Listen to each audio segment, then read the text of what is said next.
track weather with meteorologist Becky Taylor. Welcome back. It's 5:14 here on this pre-Friday morning where we do have some clouds around.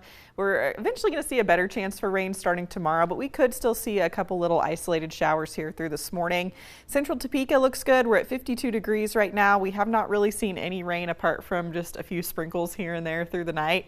And so we really haven't officially picked up any rainfall totals since midnight. But some of us, especially down around Emporia, picked up around 1/10 of an inch to 2/10 of an inch, just kind of depending on if you saw a little bit of some slightly heavier rain yesterday evening.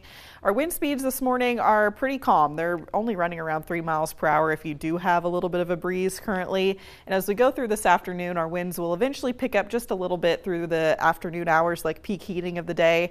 South and east winds about 5 to 10 miles per hour. They'll eventually back off through the daytime or through the night tonight into tomorrow again before we start to see them shifting around to the north and west with the passage of a front.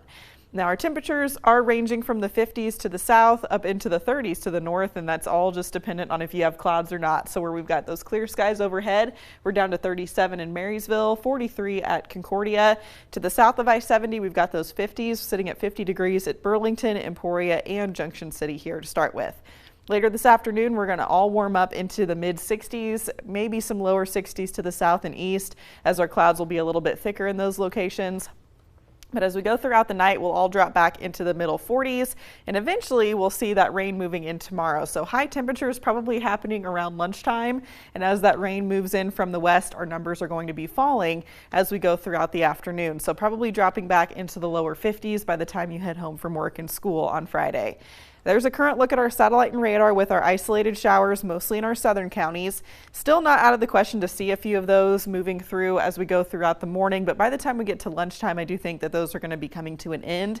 This system is going to be scooching on out ever so slowly today, and we're going to have our next opportunity for rain diving down out of the north, and eventually we'll see that moving in as we go throughout the night tonight and early tomorrow. So future check starts at 7 a.m. We've got the clouds, a couple isolated showers.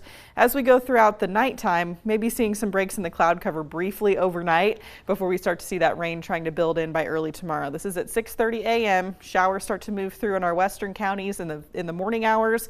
By lunchtime, should be moving through most of the central portion of the region and eventually slides off to the east throughout the evening and overnight hours before tapering off, clearing out pretty quickly behind it. And by the time we wake up Saturday morning, we've got clear skies overhead. And we are expecting quite a bit of sunshine on Saturday too, but our winds now are going to be out of the north and west. Even with that colder wind, though, we're really not expecting a big push of cooler air, and in fact, we'll probably get a little warmer on Saturday just because of our extra sunshine. Maybe a few degrees cooler on Sunday with a stronger northwesterly breeze. Could see some gusts upwards of about 35 miles per hour or so, but we do have a nice warming trend on the way as we kick off the month of May on Monday, warming up into the middle 70s by Wednesday.